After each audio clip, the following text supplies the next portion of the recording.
Do it again. Of all the gin joints in all the towns in all the world. You're listening to Drinks, Jokes, and Storytelling. A martini, shaken, not stirred. Don't try and church it up, son. You can't handle the truth.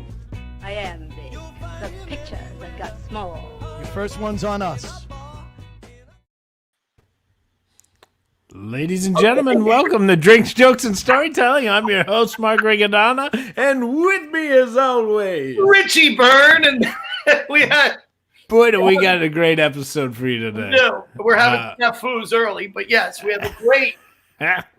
I'm excited. Joey, if we have the clip, we'll go into it. I don't know if you have it up and ready, but... And on a much lighter note... Saturday Night Live is back this weekend. After a month of being off, what do you think the chances are that somebody will portray you? I have no idea. I hope not. Well, if they did, which actor would you want to play you? Here are some suggestions that I've heard. Ben Stiller, Brad Pitt. Which one? Oh, Brad Pitt, of course. Very cool. I love it. The man has a sense of humor. He got a funny bone. He's not getting grumpy. I think he'll end up hosting Saturday Night Live when all this is said and done. That might happen. You know, for somebody that smart to have that kind of a funny bone, that it's like, all right, they're gonna make fun of me. Yes, Deanna, it's a fucking mullet. It's a mullet, okay, people? Jesus. Hey, Brian. Okay, a couple of things before we start.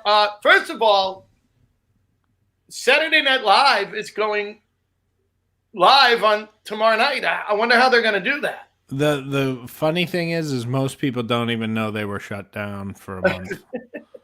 I'm just wondering how they're going to do that. I guess they're just going to do like we're doing. Which, you know. Well, I mean, maybe the cast will do... just the cast? I don't know. I don't know. I mean, the cast and crew, that's more than the amount of people. Maybe they got zoom lens cameras. I don't know. Very odd. Now, here's the thing, guys. Couple of things. Well, we were going to tell them something up front, Mark. What was it? Oh, boy. You're asking me. Well, you know, we start the show a very, very specific way. Yes. So how we normally do. Oh, wait, our guest is here. We had a little technical difficulty, which, Richie, when you are not the low man on the totem pole when it comes to technology, we know that's a good day. So let's bring him in. What a bad guest. He's a great guy. We have a clip we're going to show of him, and then we'll bring him right out. Our really good friend. We love him. Make some noise. James Mattern in the house. It's going to shock you. I was not good at sports, though. Yeah, whoopsie cakes. Yeah, I wasn't. I was horrible at Little League Baseball. I was the worst. I was the kid who would bat last and play right field. And when I was at the plate, the third base coach would say this wonderful thing to me. Hey, buddy, a walk's as good as a hit. It's okay. A walk's as good as a hit. Let me tell you, if you play baseball and they tell you a walk's as good as a hit, you should quit and play soccer. Let's be real. Because it ain't working out. James goddamn Mattern in the house. What up, Boy, I didn't know that clip was being played. If you told me you're playing that clip with that beard, I would have fucking not done this. But you didn't like the beard? Yeah, I didn't like lots of things. The beard was one of them. That when I saw that, I'm like, look at the beard. How do you get that going? I know. Yeah. Give it another 2 months of this shit. It'll be back in full strength, buddy. Look at me. I look like Father Time. You look wonderful. You do look like wisdom. Like there's no way you don't get a math problem right or don't have some advice. Come on.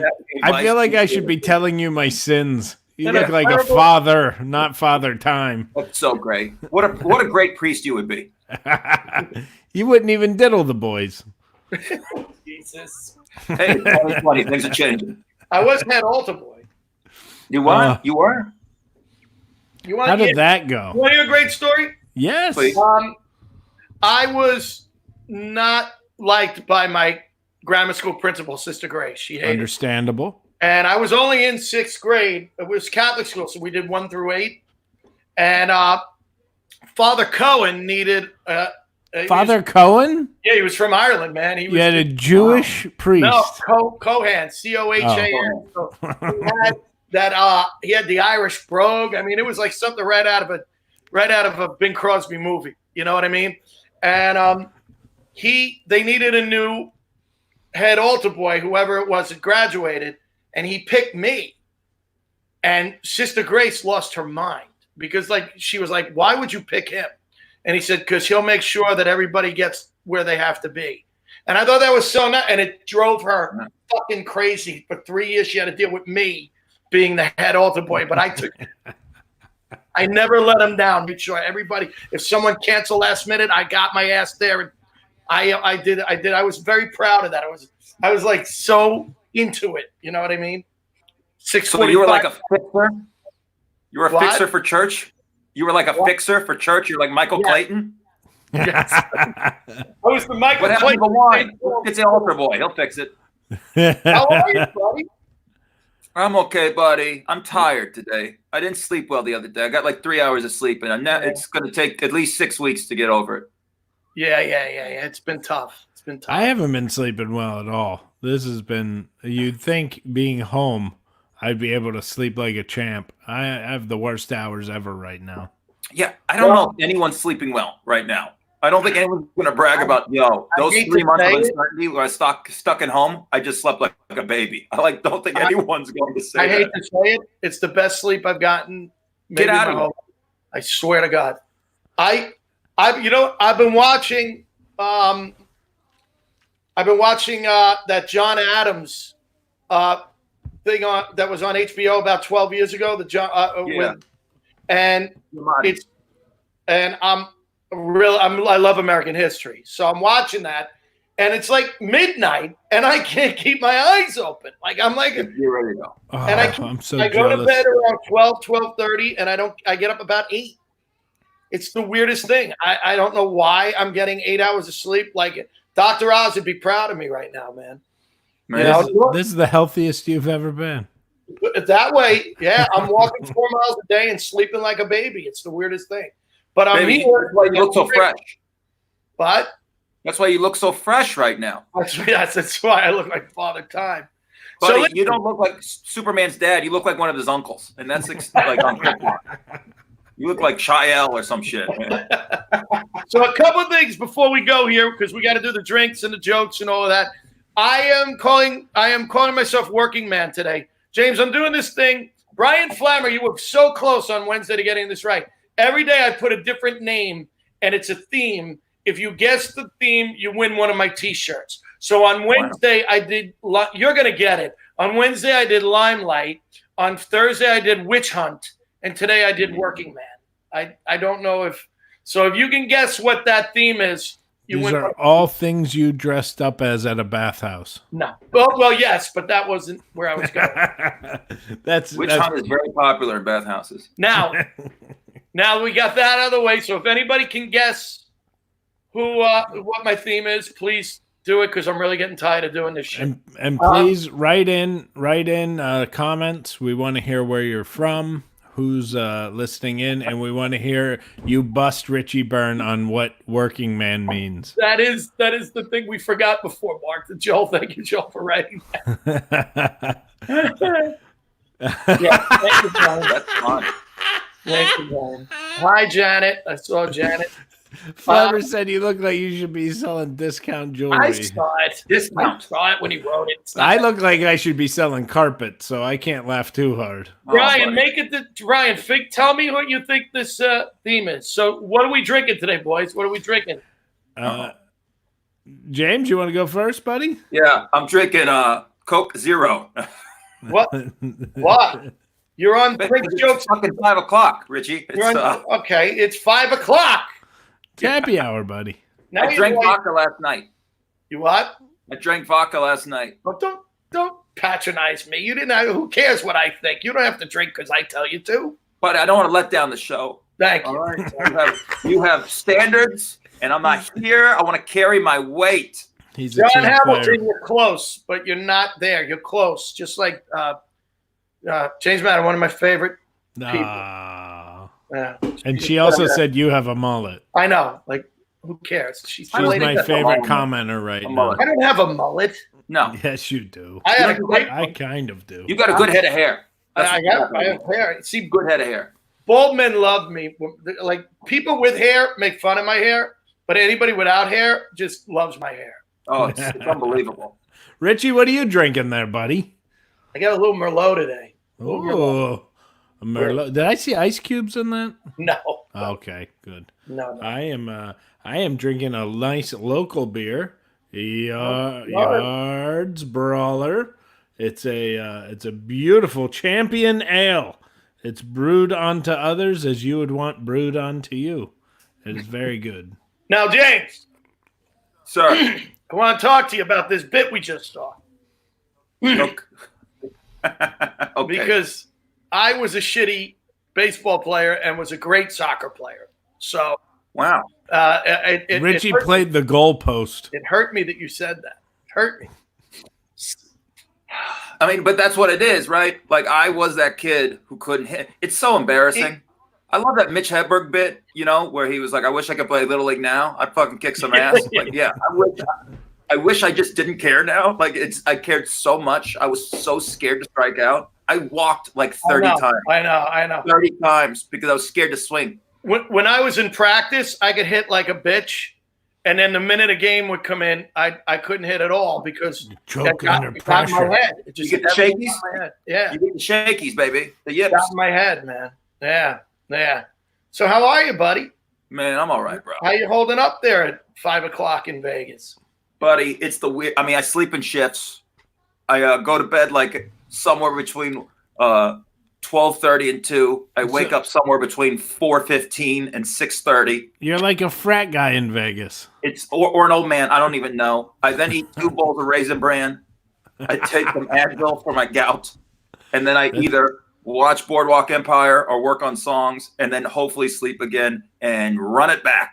So, James, I got to ask. You got the gout, buddy. How do you know what's causing it? Yeah, fucking bad genes. If I ever meet my biological father, that son of a bitch is going down, bro. Coke Zero. That's what's called. Coke Zero is keeping me alive. I think it's making the other foot good. I have arthritis since I was in my 20s in my left big toe. And I think I had the gout when I got it discovered and haven't had it since. So that's been a good 14-year run. So maybe this will be like a poor man's Halley's Comet. And every 14 years or so, it comes back. And I'll be braced for it in 2034. And children will line up with microscopes and telescopes and buying themed Matchbox cars of James Mattern's gout. Please, and it's going to be a big deal. Mark, you really know how to speak to a fella, huh? So that's what I do. I'm working. So I've got some project. Man, God bless computers and that, so we can do work while we're not on stage. Can you imagine what this would have been like 40 years ago for people? Unbelievable. Yeah, it would have been a lot of hangings. Let's just be honest. Yeah. Let's get morbid. It's going to be true. I have GarageBand on my phone. I spend 2 to 6 hours a day making songs. I have about 4 done already and 3 in progress. Please don't do rip-off versions and making it about the coronavirus. No, they're all instrumentals right now, baby. Okay, no parody. What are they called? I can't even think of the name. Song parody. Don't do any song parodies about the coronavirus. Yeah. Please, Mark, the next coronavirus joke that I see on Facebook that's funny will be the fucking first. Okay, I'm over it. There's so much hacky shit. There's good takes. I think when we all get back, God willing, in 2024, I think there's some great takes about us having to live like this. But oh my God, I'm just seeing the worst shit. Just lazy. I gotta be honest. My civilian friends are way funnier than my comedian friends when it comes to talking about this shit. Yeah. Comedians are all trying to go for the same 5 jokes, and it's like. And you don't hold it against your civilian friends for saying something hacky. Yeah, that's the difference. Like, good for you. You're trying to be funny. It's like you're a banker. Yeah. I feel like I'm talking to Vinny Naughtiello and Vinny Naughtiello Jr. right now, Mark. Jesus, you guys are just killing the comedy world. I love the comp, baby. I love it. Come on, man. I'm all about it. I'm supportive, but man, when you act a fool, I'm here to tell you. Yeah. Facebook is like a wasteland right now. You walk through the dregs of society to find one little nugget of something remotely funny. Yeah. I mean, let's say this. There's people doing some really beautiful things on Facebook. You want to get positive. Yo, man, everyone, go follow Ted Alexandro, who is one of the gleaming lights of this pandemic, is just killing it. He's putting killing it. Richie, he's hitting 5-run home runs. 5 runs. He's hitting in the pitcher. The pitcher's rounding the fucking mountain too, man. He's rounding the diamond. 5-run home runs, man. Teddy's great. He's beautiful. I love he has a good social conscience. He's also very funny, and that's a good combo. When you're one and not the other, it's rough. It's a little RUFF, baby. I gotta ask, twice, rough like a dog. Where did you get your gift of gab? You have such a great way with words. I'm still trying to find it, baby. Probably too much wrestling growing up, and probably listened to the DJs when I was a kid. You know, hey, everybody, remember DJs? Remember them? You remember regular radio? That used to exist, dog. They might be coming back. Shit, the way things are going. Everybody's doing podcasts now. That's all that's out there. Give it a listen. Dude, I finally got this laptop because I've had this idea. I was supposed to, about this time in the regular world, start recording a podcast in a studio. I had this idea for a while. It's Greenlit Network. I now have the computer to start putting it out now. And I'm like, holy shit, everyone has 17 podcasts now. And I feel like a big hack. And I'm like, why even compete? Who cares? There isn't too much. What am I doing? It's just another tree chopped in the forest. Right. Well, that's how I felt about this. But yet I'm getting a good night's sleep and you're up all night. Buddy, you're getting a good night's sleep, even though you know Krypton's going to fall apart and you're going to send your nephew to Earth. It's crazy. He's going to get power from the sun, though. So let's talk business here. Oh, my goodness. You are well known in the New York circuit for doing great work as a host. You're one of the best MCs in the business. Yes. And in the city, the MC is the most important part of a show. On the road, they treat him like shit. Yeah. You know, it's which gotten is a worse shame. on the road. It's gotten worse on the road because when I started, we used that. It was a basic show. And your show was you had an MC who went up, did 15 minutes, like clockwork, 15 minutes. The middle went up, 25 minutes, like clockwork. Middle did. MC went back, did 5 minutes, which was very important, 5 minutes. Because that was the time where everybody got more drinks, everybody went to the bathroom, whatever they were doing, that was your time to get everybody back in focus to bring up the headliner. And show 45, and that's the way it was done. That was a show. Today, you go on the road and you got some guy going, we don't even bring in an MC. You know, some club owner's going, I'll go up and do it. You got a young guy going, yeah, I'm not going to do any time in between. I'm like, no, yeah, you're supposed. Yeah, but you know what? They're all going in the bathroom. No one's listening to me anyway. That's because it's your fucking job. Yeah. It's your job. Yeah. I did it. You do it. And I'm a fan of the old Boston way where the headliner hosted the show. Yeah, you want the most stage time? You host the show. And guess what? You also book the comedians that are going to be on your show because it's your show, your friends. You bring the energy. You bring what's going to happen. That's interesting. I ended up doing that in Atlantic City last year at Atlantic City Comedy Club.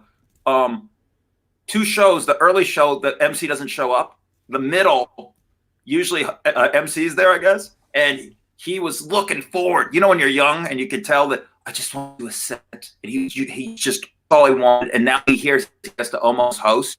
It's like, no, that ain't going to work, dog. I ended up warming up the show, giving him the set, and then coming back. And it was fun. It was fun. It's also, man, you know, dude, it's probably not ideal, but you know what you're getting with you. So if you're hosting for yourself, you know how you're going to set the table. Yeah. It's a wild card sometimes, man. You don't know what that kid's going to do up front. So at least it's you. Now, if you don't do well up front and you have to come back and do like 40, well, buddy, then it's time to start thinking about podcasts. Then it's time to thinking about other things, man. But well, I think a perfect show should be it's an evening with James Mattern. You go up, you do 20 minutes. Then you go, hey, you guys are all, a great crowd. I want to introduce you to a couple of my buddies. You bring out 2 comics that are your friends that you're vouching for.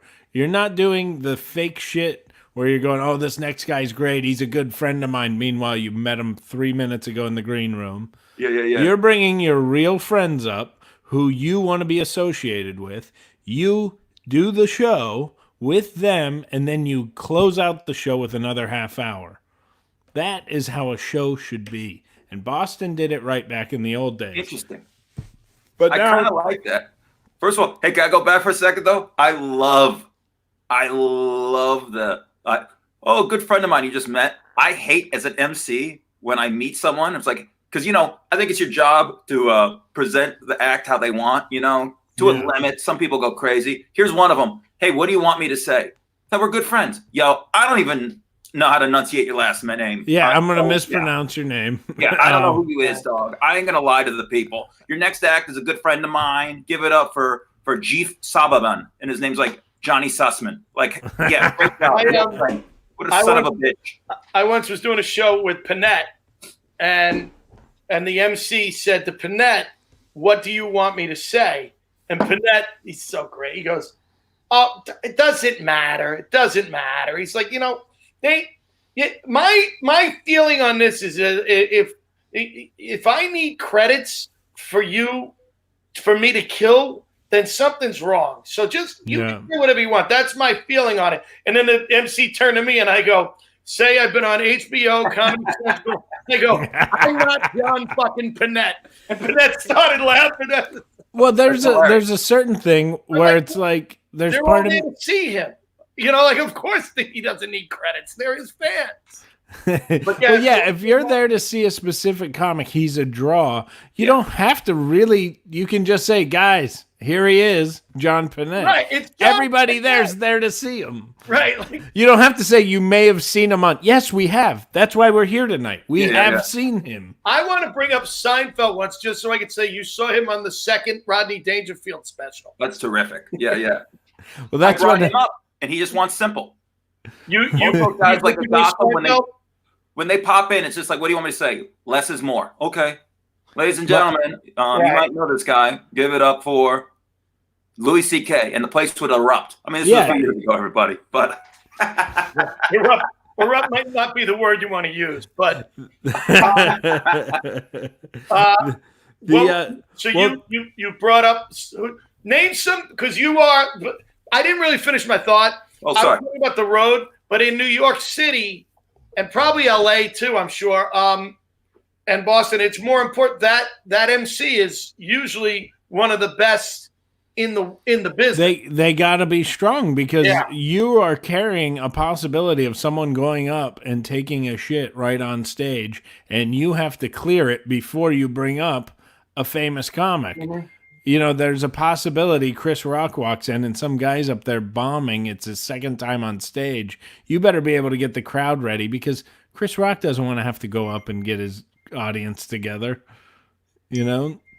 So that when you get brought in as the MC, that's really a big deal, and you're a name that always comes up when like who's a good MC is Mattern. Well, when we just mentioned this the other day on our Vic episode, you go to the comic strip, the MCs are going to be Mattern, used to be Vic, used to be William Stevenson. Like there's a degree of people. Mike Britt's another great host there.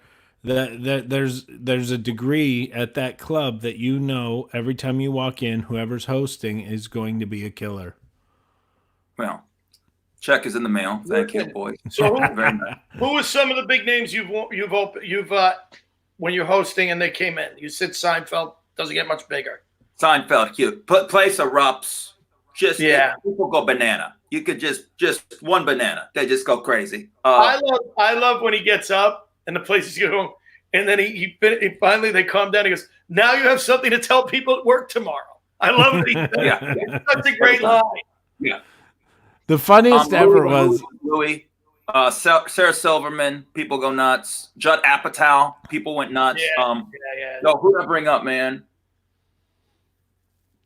The one everyone loves. Ron they're White. all cool. Ron White, who was like, he was the one that said, he got serious. We're kind of chit-chatting. I go, so what would you like me to say? He goes, my experience, less is more. And so I went up there and I go, ladies and gentlemen, Ron White. And he came up to me. He paused with the sky. I go, fuck yeah, dog. And then I brought his drink back up. You're not supposed to do it, Gotham. And I did like a toast with him, a chink. And he gave me another one. It was like, boy. I don't know why I made him Foghorn Leghorn. I mean, Southerners always are that. And they just call everyone boy. Hey, boy. Listen, boy. I worked with Ron once, and it was at the Laughing Skull Lounge. And when I went to bring him up, there was like a contest, and then he went on at the end. And at the end, I was announcing the people who, the runner up and then the winner of the contest tonight. And I announced the guy's name, and Ron just rips through the curtain and goes, bullshit! I was funnier than all these fucking people. He's an awesome guy. He's a beast. Yeah. Another great, speaking of giving odd credits, I was working with Provenza in Atlanta, and I brought him on stage, and I said, out of all of his awesome credits for any comedy nerd, I brought him up as, you may remember him from Empty Nest. Wow. Paul Provenza. He goes, how the fuck do you remember I was on that show? Yeah, do you find that it's tough when people tell me whatever and they've done stuff, and I try not to be a fanboy as a professional, like in this industry. Like I'm a host, I've got to present myself well to present everyone. But man, it is tough because I sometimes work with people who are on my favorite TV show ever, and it's tough. Yeah. Janine Garofalo was in. Her and Todd Barry are both in Larry Sanders, my favorite show. She's also Janine was in an episode of The Sopranos, my second favorite show. So part of me wants to be like, hey, can I say that you were on my two favorite shows, Larry Sanders, Sopranos? Like a big goober, like a big choocharoon. Choocharoon. What did she say? Stupid fanboy. That's what she said? No, this my inner voice. Right. Oh, okay. As the pandemic and quarantine keeps going on, I'm going to hear more of them, just so you know the way things are going. There's going to be a lot more voices in this head. Now, how long were you doing comedy before you came to New York? You started in Vegas? I had 5 on it, baby. 5 years. Okay. I thought I was a veteran. Yeah, I thought I was a real You're a grizzled vet. Real chiseled pro. He had the 2-mile stare down. Was there a lot of work to get in Vegas starting out? Because I would think Vegas would be hard to. Not in the least. They have so much more opportunity here now that I'm jealous of. And it's crazy. We would fight for stage time. Yeah. Shuli and I came up together. We had a little crew called the Renegades of Comedy, which no one's bragging about, but we'll bring it up. And, Shuli's told the story a million times. He used to work at McCarran Airport pushing people in wheelchairs and would take a break and go to the Greek Isles in Sandy Hackett's club and bomb to get experience. Because that was the roughest. Oh my God. Take your worst 10 bombs and just shove them up your ass because they're nothing like we experienced at the Greek Isle. And if you ever did okay, it felt like you just won the Super Bowl. And you came, and not only won the Super Bowl, you came back from like 3 touchdowns in the 4th. And you were like, yeah, it was so bad. And I also used to do that. There used to be a show at the Bourbon's one of these shitty casinos. I used to wait tables at Margaritaville. I would take a break, run to this place in my stupid Hawaiian shirts from Margaritaville and go bomb for 20 minutes, come back and have to pretend, hey, so how was the nachos? And do that shit. Really? And I was sometimes take an hour and a half, but I couldn't get fired. Take that, non-union. Take that, scabs. What are you going to do? I remember Jay London used to pull up to clubs in his cab that he was driving, jump up on stage, do his time, get back in the cab, and go pick up a fare. When you're trying to find ever, you have to get them wherever you can. He would get off stage and he'd go, I'm heading over to the Strip. And a comic would be like, I'll hop out in the car with you. And then when he'd get in the car, he'd turn the meter on. Yeah, he'd turn the meter on. I miss Jay-Lon. So who's out of all the greats that you have brought up on stage, who have you been most starstruck by? Oh man, that's interesting, dude. Because working at Stand Up New York, I met everybody. I met everybody. It's a two-way tie. Richie Bird and Mark Riccadonna. Guys, do I know how to? Oh boy! Do I sound like someone watching Boardwalk Empire? Am I playing politics or what? Come on. Yo, I brought up Chris Rock years ago on a Saturday. I was starting to do weekends at Stand Up New York. Real crazy thing happened. No power. I can't remember if it was bad weather or what, but they had no power at stand up. They still did the shows. I think they lit candles. We went without. We did that during the blackout. What's that? During the blackout, we put candles up all over and did a show. Yeah, it's fun.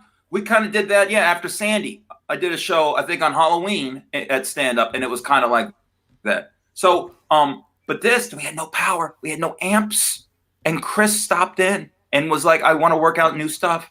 I brought up Chris Rock. Wow. With my fucking microphone. And I'm nervous because you feel a lot of pressure. And, I mean, you know, the first time you see Bring the Pain and Bigger and Blacker, it's like, I was, you know, just starting. And I was like, God, this is the greatest things ever. So someone you admire, and then you bring them up in the worst situations ever. It felt like medieval times. It almost felt like we were doing Shakespeare. Oh my God. So it was great. It's the weirdest situation ever. Yeah. So when Saturday Night Live had their big reunion, every cast member came into the city and they all wanted to do sets to get their juices going before they had to do it. So we had one night that it was like Kevin Nealon, John Lovitz, David Spade, Chris Rock, and it just like a cavalcade of all these greats. And they had a contest to see who would get the biggest applause. It was like, it was so funny and it was so fun to watch. I mean, we talked about him earlier, Hannah, Daryl Hannah. And he was on, and it was fantastic. The let's see here, what we got. One of the best shows in Torrington. Oh, shit, man. Lady's talking on her phone. Let's hear this story. Tell this story. We can always go back to... Do you remember this, James? I don't, I vaguely. I just remember there's a bunch of yentas yapping up front on the phone and all that. And I think I had to give them the business. And if I'm not mistaken, I end up making out with one of them. And my ride was going back and I had to go back. Oh, man, the heckling girls who suck that you tell them where to stick it always want to throw. They always want to throw game. It's unbelievable. Yeah. How about you, Richie? Who have you been starstruck by? Like working at Stand Up New York, I had to put on a professional face and deal professionally with Seinfeld, Robin Williams, George Carlin. You name somebody, they've come through those doors. I guess to some degree, Rodney. Oh, yeah. When I met Rodney and we got drunk and I said to him, I just got drunk with Rodney Dangerfield. And I said, I can retire now. And he went, you should. And I was and you didn't take advice from the great one. And it was the funniest thing because I really didn't, like I walked right into it. You know what I mean? And I didn't see it coming at all, man, you know? So Rodney was a big one. I met Carlin. Carlin was cool. Yeah. Carlin was great. He was so nice, Carlin. You know, I got to meet him and I got to talk to him on the phone. Yeah. And the funny thing is, of all these greats, these huge comics that have come through, I actually was just talking to Tony V about this. The only time I was ever starstruck was Bobcat Goldthwait. I went to. Wow. I was in the tremendous comedian, by the way. I've looked up to him since I was a little kid, and then when I found out that he got into directing, I love all of his movies. Yeah, his movies are great. And I was at the Woodstock Film Festival. I had a short film in it, and he was premiering his Bigfoot movie. And I went to the screening, and after, he was like, yeah, if you have any questions or anything, just come down and talk to me. And I went down and was a 13-year-old girl. I was just, oh my God. And then I didn't know how to act. I was like watching myself make a fool out of myself. Right. I'm not gonna say his name, but I was with a comedian one night at Gotham at it was a charity event, and I wasn't on the show, and Artie Lang walked in. Oh, yeah, that's great. The guy who ran the event said, "Hey, Artie Lang's here. I got to put you on after him because you're the only one I know who can follow him. The place is going to go crazy." So my buddy's all fucked up. You know, he's like, you know how it is. You're like, I don't want to follow somebody. And it was a sports-themed show. They're all Stern fans. It's all guys. They're going berserk. And every time Artie tells a joke, they all go berserk. And my buddy's going, oh, fuck it, I'm going to do it. You're a comedian. This is what you do. You've told this story. You can say his name. You're going to kill. Oh, I did? Okay. And I think I know. I have a feeling. I have a guess who this is. It was Jeff Norris. So, so I got him pumped. You know, I'm like, Jeff, you're going to go up there. You're going to kill, blah, blah, blah. Right before Artie's done, the guy goes up to Jeff and goes, hey, Seinfeld just walked in. And I go, you're on your own.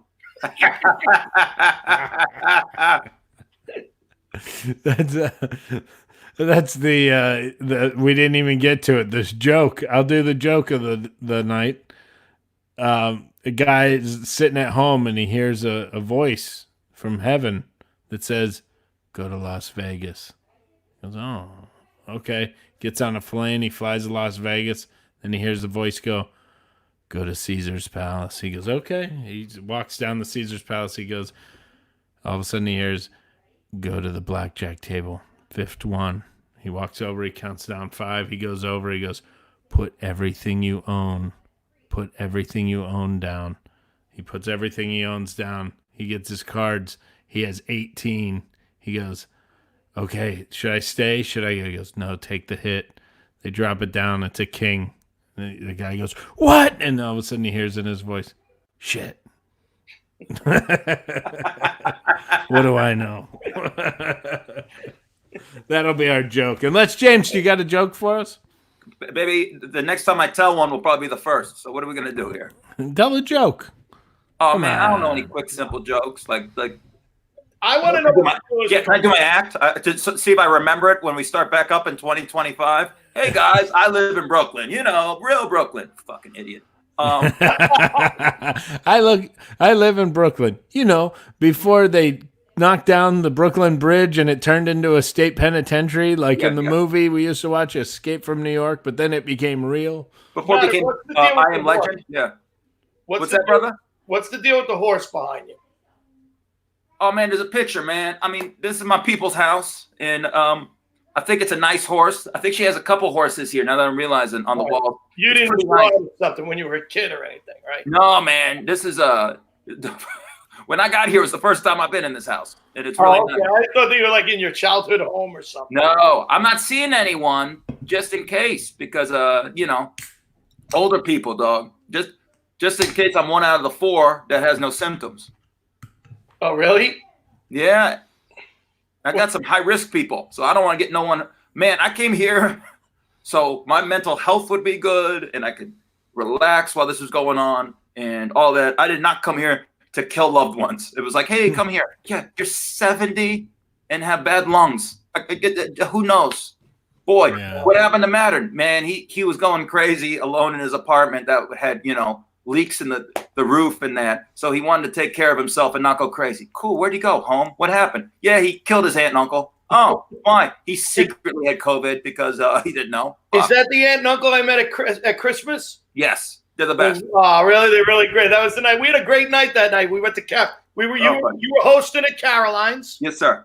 And I went up and Ryan Reese and you and I went out with your aunt and uncle. Tell them I said hi. They were great. They were lovely people. I definitely will, my friend. Yes, that was a fun night. That was a fun night. There were some drunk people there that night, baby. Yeah, I had to be careful. I was careful. But, yeah, some people were getting a little right because everybody came over from Caroline's. Yo, some people were speaking in riddles. Let's just be blunt, man. People were talking wild, man. You ever hang out with Greg Charles? It's been years, but the dude's an absolute legend, man. We need to get him on the show, Mark. He's got the best stories. Oh, my God. Imagine we get him on loose. Head of publicity for Caroline's, and one of the best people you'll ever meet in your life. Such a good dude. He has a great line about drinking martinis that I heard. He never told it to me, but he told it to the old manager, Chris at Caroline's, and it's the most accurate. And I quote him: when anytime anyone wants to drink a martini, they're like tits. 1 isn't enough. 3 is too many. That's it. 2 and done, Bubba. That's perfect. 2 and done, like Michael Jordan in college. 2 and done. Get out. Yeah. Hey, Brian Flammer had a guess. I know, Brian. You went too far the other way now.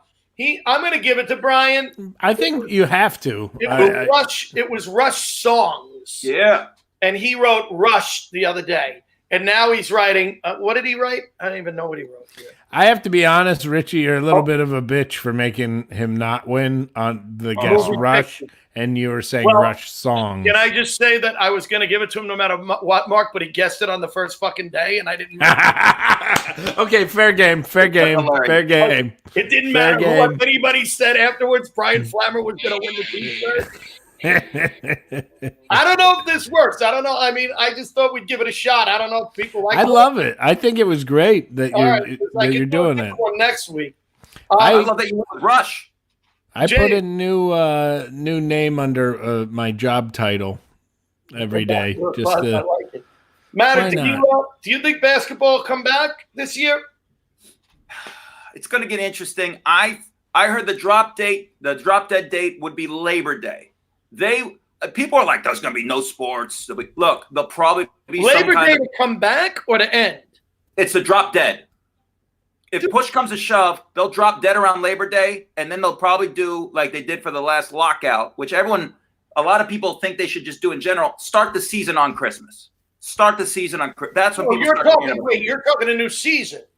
Yeah, but the drop dead for this season is Labor Day, supposedly amongst the league. Is that will be the latest they will go. They're willing to go into the summer. And then what? Then not start the next season till Christmas? That's what you're saying? Christmas, yes. That's interesting. The XFL is done. The which one? The XFL announced today that I feel bad for them, man. Oh, they can all get jobs. They'll be fine. I meant the league. I wasn't a big fan, but I did watch a few games and had a couple of shekels on a couple of games. And if you can bet on it, Richie's watching it. I think their rule changes are going to get implemented in the NFL eventually. I liked a lot of what they did. They did some good things. A lot of what they did, I liked a lot. But so that really Labor Day, huh? Wow. What I think the rumor is they're going to play everything here in Vegas. There's like 2 or 3 arenas, and so they can do things there. It's going to be purely for television. People don't realize it. They're going to play these for ratings. People are hungry for live sports. They're going to need it. And how about this horse? Will you watch the horse matches? They're going to play horse. The different players. I don't know. It's weird because they're going to be doing it like we're doing it. It's going to be. It's going to look like you can gamble on it, and that's what they're looking for. You know that. Paul Pierce, my boy Paul Pierce. Paul Pierce. Well, is he going to be one of them? I don't know.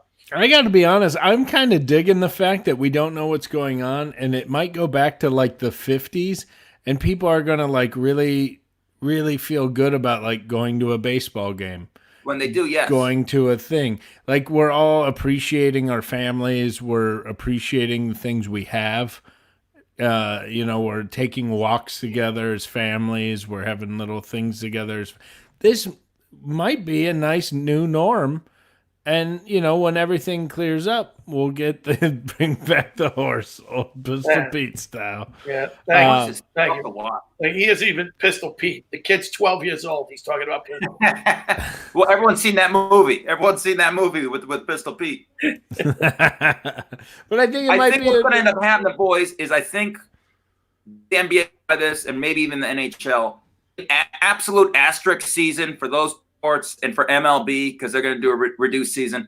I think there's a great chance that the playoffs are kind of like an NCAA tournament, 1 game or best of 3, and it's its own thing. You win this year, you can't really put much water to it. But man, from a gambling speculation, guys you can come back. Giannis doesn't even have a hoop. The MVP is going to come out there missing more shots than he already does, and he doesn't have much of a shot. I'm going to tell you right now, I had my buddy 2 weeks before the season shut down put $20 on the Rockets. Baby, if they play a tournament like that, throw that money in the air. They could win a goddamn tournament like that. Yeah. One game against how about- everybody? And Come how on. about baseball's talking about just doing it in Arizona and Florida in the spring leagues, in the spring training. Seven double-header days. It's crazy. But it's interesting because if you are an Arizona spring league team, they're going to change up. Like, in other words, the Yankees and the Phillies might be in the same division, and the Mets, and it's gonna be strange. It could be shorter season, more important games. Let's make it happen. Every sport, shorten the seasons. Let's make the games matter, and let's make it all happen. about the mighty dollar. The longer the season, the more people. I know, but this is going to have to tell it to shut up. It's going to have to stop. NBA should be 68. We're hitting Everyone the knows 45 mark, so we're going to bring out, speaking of gambling, we're going to bring out the wild card son, Joe Richardson, everybody. Joe. Great show, guys. Dude, Big energy. so happy to. It's fun, baby. Joel, I like it because you're like the substitute in soccer in like minute 75 or 80 when it's a tie game. It's like 0-0 or 1-1, and they bring you in. They see you all hopping on the sideline, and then you come in and you just take a wild shot and get the rebound. It's great. I'm bringing in fresh legs, but no offensive threat. Corey, I know they're not in the same conference. That's the point I was making. Yes, is that they would be this year. Oh boy! Interesting. All right. It's kind of fun. It's gonna be a real weird sports year in hindsight. It's gonna be where we just did whatever we could to get through. And like I said, there might not be a proper NBA Finals. It might be 3 out of 5 games. It might be a one and done, but it'll be exciting, and we deserve something exciting. Yes. With all this shit going on. Yes, absolutely. But you can't hold winning it or not winning this year against anybody. Speaking of exciting, apparently we have some TikTok shit that I actually saw today. Yeah. And was very embarrassed by. But Richie, I feel like with your haircut and angle right now, you're about to yell, "Nerds!" Wait, you actually saw it? I thought this was going to be the debut. This is the debut for me. Here's the thing about this thing: you can't unsee it. Oh boy, this is gonna get. Let's roll the Joel clip. The one I saw. It's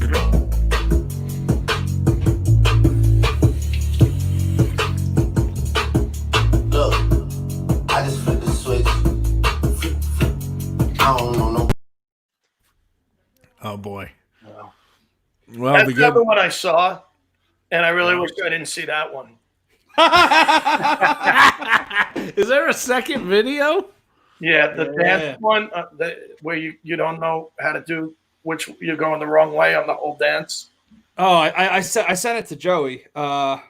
Oops. I guess we don't even see it. We're gonna have to save it for Monday. It's going to be a great show, Mark. Oh yeah, Richie, give us a Monday, we got give us a great rundown. Monday.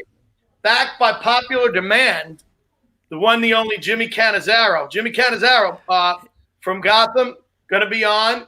That guy's family. God bless him. He's going to talk about what he's the last 2 weeks. We had him from his hospital bed, James, and he was great. And he's going to be on with his lovely wife, Jenna Esposito, who also had the virus and was quarantined. Obviously couldn't go see him. So that I'd love to know how hard that was for her. And we may, if he's up to it, our old pal Jeffrey Gorian, who blogs and writes, is a great writer, does stand up, was a guest on our show last year. And we crushed on our show. Jeffrey just got out of the hospital. He just beat it. And if you guys can, hold on, Rich. Before I just cut you off for 1 second. If you guys can, please go on our podcast and look up Jeffrey's episode. It's a great episode. It's so good. So many great old time stories of old comedy, and also subscribe to it. Why are you not subscribing to our goddamn podcast? And Jeffrey had the virus and beat it, and he's home. He's home now, but he's weak, so he doesn't know if he's going to be up to it. But he's such a ham, I'm sure he'll come on. He'll be there, baby. Even if it's for a few minutes. But guys, also please take the virus serious. I just had a good friend, Dave Zipper, who just passed away. He was my first boss in New York City. He ran the props department at the American Academy of Dramatic Arts. He was a great dude, just passed, and I just found out today. So please do stay safe out there because it's real. It's definitely real. Have a great weekend. Next week is going to be some awesome shows. We have some great shows coming up. We have look for our commercial over the weekend. Yes, and we have a little sketch that will play us out. James, don't tap out yet.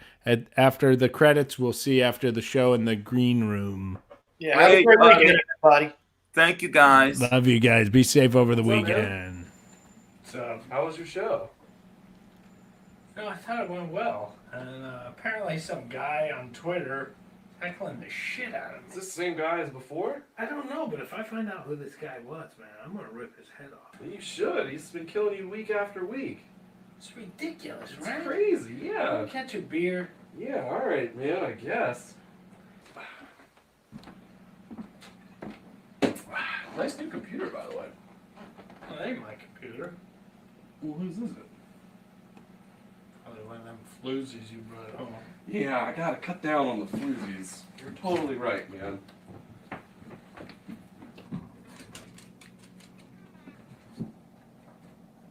You look like you ate Paul Rudd. You make Joe Piscopo look funny. You're the worst thing to happen to Italian Americans since the Jersey Shore. Last call. Thanks for listening to Drinks, Jokes, and Storytelling.